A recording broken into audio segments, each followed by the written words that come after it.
Hey, welcome back to the Junior Moneymakers Podcast, the show where I help you teach your kids to become young entrepreneurs. Well, I'm finally ready to make a huge announcement. Yesterday, I finally got confirmation that my family and I will be appearing on The Dave Ramsey Show. We're going to be on the show on December 1st of this year. This has been a mission of ours for nearly 2 years now, and we can't believe that it's really going to happen. Our family is going to be on The Dave Ramsey Show during the 1 p.m. to 2 p.m. hour that day, so mark your calendars and make sure that you and your family tune in to see it. Even better, if you're in the Brentwood, Tennessee area, feel free to stop by the studio to show your support. It's going to be awesome. All right, I definitely won't let you forget about the big date because this is super huge for my family and I want you to be able to walk this journey with us. You see, one of the main reasons that I started this podcast is that I want to help you raise your kids so that they can grow up and start their own families completely debt-free. This is so important to me and for a huge reason. In fact, if you want to know more about that reason, you're going to have to tune into the Dave Ramsey Show or jump on my mailing list and I'll send you an email telling you how we got exactly where we are. You can do that right now on juniormoneymakers.com right on the front page, or you can head over to facebook.com/juniormoneymakers. Okay, so today we're going to continue to explore the concepts of organize, optimize, and outsource. Concepts that are covered in depth in the books Less Doing and More Living by Ari Meisel and Idea to Execution by Ari Meisel and Nick Sonnenberg.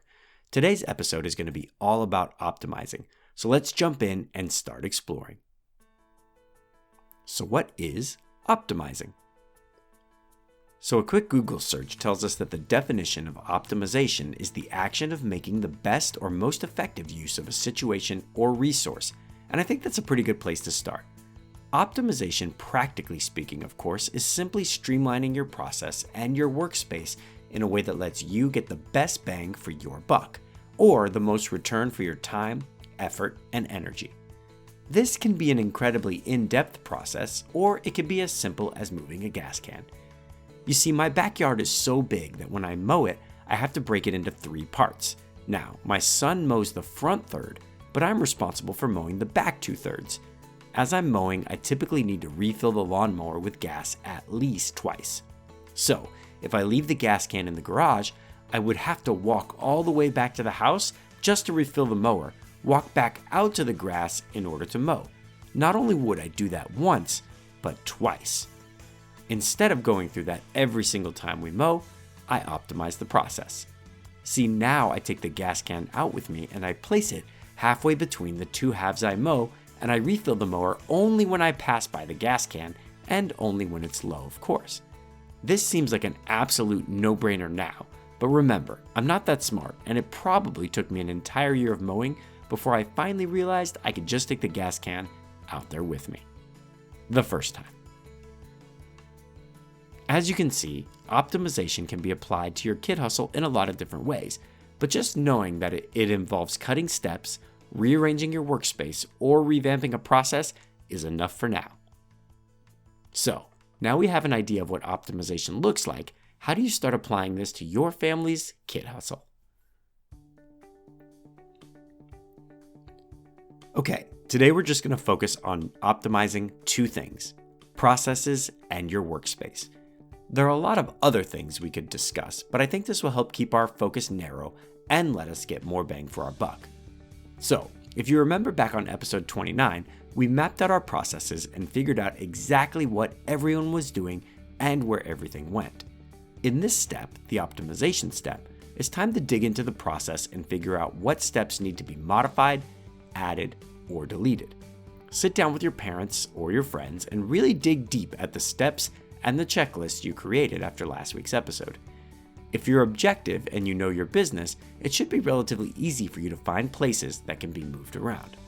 If you want a good place to start, leanprocess.net lists 7 categories of waste that you should be looking for in your process or your workspace. First up is waiting. Waiting is when you have people sitting around waiting for something.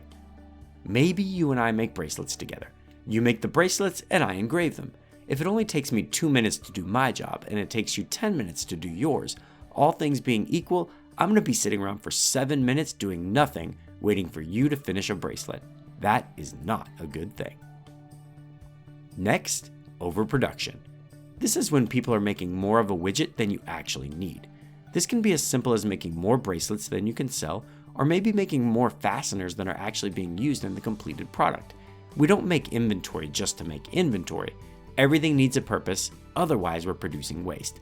Imagine running a lemonade stand and filling up lots of glasses of iced lemonade and setting them out while you wait for customers. Eventually that ice is going to melt, water down your lemonade, and you're going to have to throw away the whole batch. Next up is rejects. This is when whatever you're making does not live up to your or your customer standards. This can be absolutely deadly. You see, when your customers return your merchandise, not only do you lose money, you probably lose a customer as well. Excess motion. This is when you're moving too much. Now, how many times have your parents told you that? Think back to my lawnmower story. Walking back to gas up the mower twice each mow was a huge waste of motion. It was causing me to spend time walking that should have been spent mowing. And where I live, you have to be done mowing by 8 p.m., no later. So every second counts. Next is overprocessing. This is when you work on your product until it's perfect, or you keep adding features that don't matter to customers. If I want to buy an easy chair, I'm not going to pay for an armchair fridge, a massager, and a built-in Xbox. Okay, maybe that's a bad example. My point is, we need to be making the product that our customers are going to buy, and don't spend more time polishing it than is absolutely necessary. Next, excess inventory. This is a killer. Do you have too much inventory sitting around? This can be final products or even building materials. Everything you buy for your business has a dollar amount attached to it, so don't waste money. Treat it that way and don't overspend. Transportation. Transportation is when you're moving goods too far, too often. For example, maybe you make birdhouses in your garage and you move them to your friend's house to be sanded and then to your other friend's house to be painted. This is a lot of movements of goods and supplies, and that movement takes time. Figure out how to get everything closer together and in the right layout so that you're only moving things when they need to be moved. Okay, so those are the 7 categories of waste according to Lean. I'll link to those in the show notes. If you start here, you hunt these things down with a vengeance and you eliminate them wherever you find them, you're going to be well on your way to optimizing your business. But to make it even easier, I'm going to give you 3 tips to help you out, 2 of which came directly from manageinbound.com, which I'll also link to directly in the show notes. Tip 1, strategy before tactics. Honestly, if you don't know where you're going, it really doesn't matter where you end up. Make sure that you know exactly what you want to accomplish before you start working. If you want to make 10 bags of dog treats every 2 hours, then you can start figuring out what is preventing you from reaching that goal. Don't start blind, have an end in mind. Hey, that rhymed. Tip 2, create a stop doing list. Let's be real, there are things we hate doing, and that is a great place to start optimization. If you have things you don't like doing, you're going to have a lot of motivation to figure out a better way.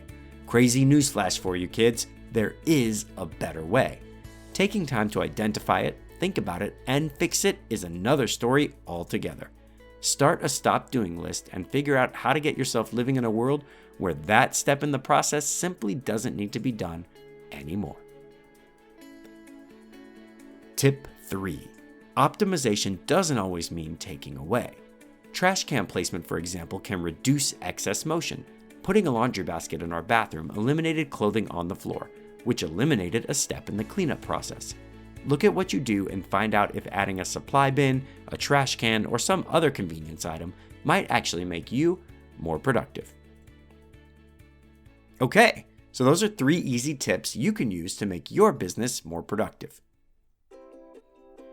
So last week we talked about organization, and this week it was all about taking the next step in making you more efficient at what you do.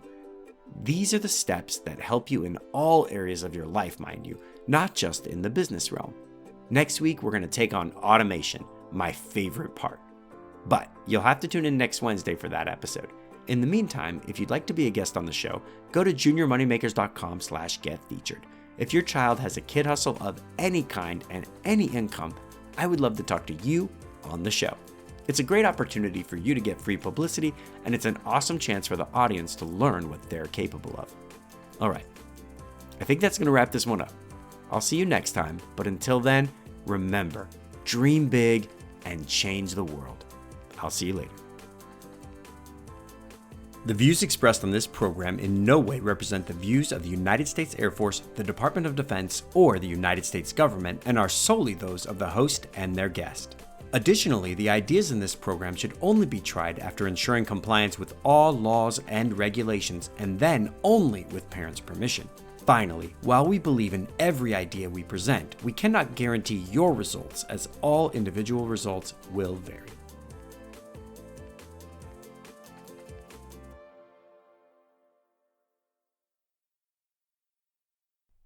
Why did Humpty Dumpty have a great fall? He had to make up for his miserable summer.